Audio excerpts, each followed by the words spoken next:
An open letter to the President of the Federal Republic of Nigeria, President Bola Ahmed Tinubu, date Saturday, 5th of July 2025. Dear Mr. President, President Bola Ahmed Tinubu, I'm writing this letter to you, this open letter to you, to share a few thoughts that I believe, if considered, can help move both your leadership and our nation forward. On May 29, 2023, you assumed office as the President of Nigeria.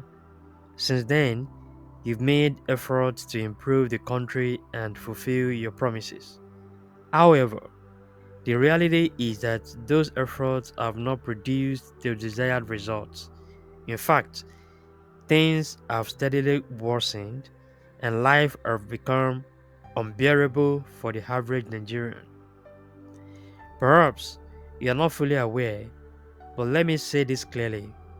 There's a reason you were allowed to become president. Before the last election, Nigeria was on the brink of a civil war. Foreign powers knew this, and they understood that if a southerner didn't take office, the outcome could be catastrophic.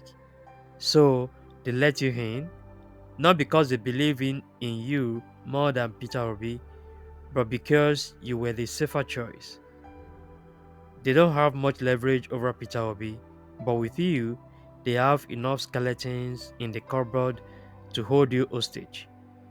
They can blackmail you and bend your will to serve their agenda. Since your emergence, we've witnessed numerous trips to Western nations, especially France. One can't help but wonder, what exactly are you going to do there when your own house is burning? More importantly, there's already a strong agenda to unseat you in the next election, regardless of how hard you try to remain in power. The plan is to return power to the north so the cycle of looting can continue. But we can't continue like this. All I ask, my single plea, is that you use the power and opportunity you currently have to decentralize power in Nigeria. Return control to the state and local governments. If possible, revive the regional structure we once had, northern, eastern, and western regions. Nigeria will remain a failed state until we dismantle the colonial structure and remove foreign hands from our national affairs.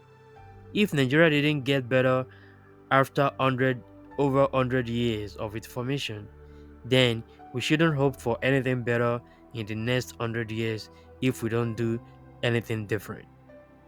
Let me say this, Mr. President. This may be your last chance.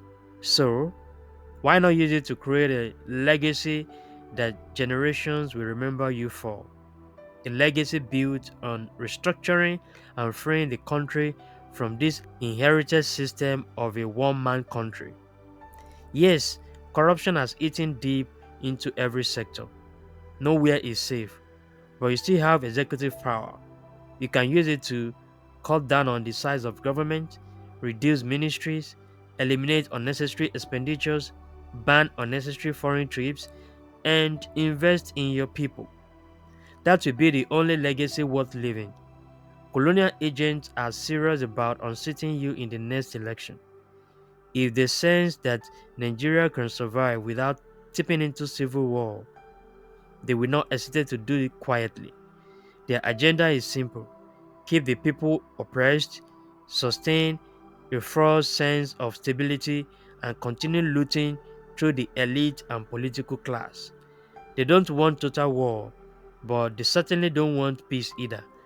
Just enough chaos to keep the country poor and underdeveloped, while the rich get richer. I know your efforts have not borne much fruit because of fifth columnists in your cabinet.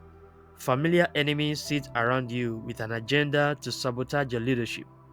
Their goal is to keep you working hard without results, to tarnish your image even if you have good intentions.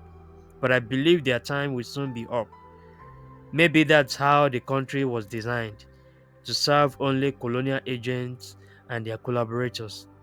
Mr. President, I urge you, be bold, be courageous, take a stand for the liberation of your people, break the chains that have held your people captive for so long. Never back down, never give in. Do all you can to bring both political and economic freedom to your people, and they will celebrate you long after you're gone. Thank you for your rapt attention. Dr. Samuel Watchman Wade, recipients of God at gmail.com.